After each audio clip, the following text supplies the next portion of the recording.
नमस्कार। आज की एक और वीडियो में आपका स्वागत है, आपका अपना चैनल एडवाइस एक्सप्रेस में। दोस्तों, आरबीआई की तरफ से दो नए अपडेट जारी किए गए हैं। पहला अपडेट जो आरबीआई की तरफ से जारी किया गया है उसके अनुसार से अब सभी पेमेंट बैंक की लिमिट बढ़ा दी गई है। जो लिमिट पहले मैक्सिमम 1 लाख रुपए थी उसको बढ़ा करके 2 लाख रुपए कर दी गई है। जैसे कि जो भी पेमेंट बैंक है, Airtel payment bank, Paytm payment bank या फिर Fino payment bank, India post payment bank, इसके अलावा NSDL payment bank, India post payment bank, सभी पेमेंट बैंक की लिमिट बढ़ा करके मैक्सिमम 2 लाख रुपए कर दी गई है। पहले पेमेंट बैंक की मैक्सिमम लिमिट 1 लाख रुपए थी, अब मैक्सिमम लिमिट 2 लाख रुपए कर दी गई है। पहले जो पेमेंट बैंक की मैक्सिमम लिमिट 1 लाख रुपए थी, यदि आप अपने अकाउंट में 1 लाख रुपए से ज़्यादा रखते थे तो वह अमाउंट ऑटो स्वाइप हो जाता था और जो भी पेमेंट बैंक के साथ बैंक पार्टनरशिप में था उस बैंक में ऑटो स्वाइप होकर के चला जाता था। जैसे कि मान लीजिए आपका फिनो पेमेंट बैंक में अकाउंट है और आपने अपने अकाउंट में 1 लाख रुपए से ज़्यादा रखते थे तो वह ऑटो स्वाइप कर सूर्योदय स्मॉल फाइनेंस बैंक में चला जाता था। और जब आपका अमाउंट 1 लाख रुपए से कम होता था तो ऑटोमेटिक अकाउंट में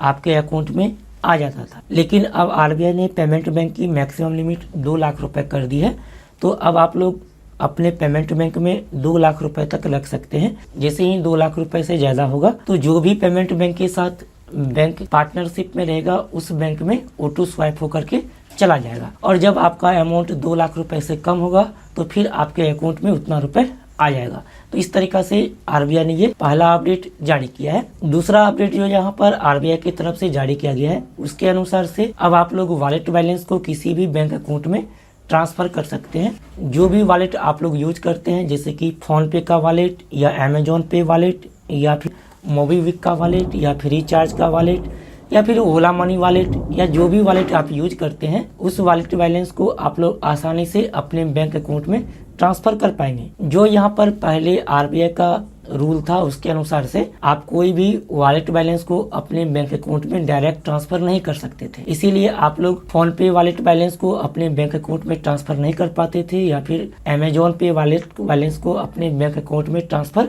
नहीं कर पाते थे। ट्रांसफर करने के लिए आप दूसरा कोई ऐप का सहारा लेते, उसके अनुसार से आप लोग ट्रांसफर कर पाते होंगे। लेकिन अब यहाँ पर आरबीआई ने जो नया अपडेट जारी किया है उसके अनुसार से आप कोई भी वॉलेट बैलेंस को अपने बैंक अकाउंट में आसानी से ट्रांसफर कर पाएंगे। लेकिन इसमें आरबीआई ने जो कहा है उसके अनुसार से आप किसी भी वॉलेट बैलेंस को अपने बैंक अकाउंट में यदि ट्रांसफर करते हैं, आपका वॉलेट केवाईसी पूरा होना चाहिए, तभी आप वॉलेट बैलेंस को अपने बैंक अकाउंट में ट्रांसफर कर पाएंगे। तो काफ़ी अच्छा अपडेट यहाँ पर आरबीआई ने जारी किया है। उम्मीद है कि आपको ये जानकारी पसंद आया होगा। लाइक ज़रूर कीजिएगा। यदि आपके मन में कोई सवाल होगा तो कमेंट करना मत भूलिएगा। फिर मिलते अगली वीडियो में, तब तक के लिए बहुत ख्याल रखिए। Bye, take care.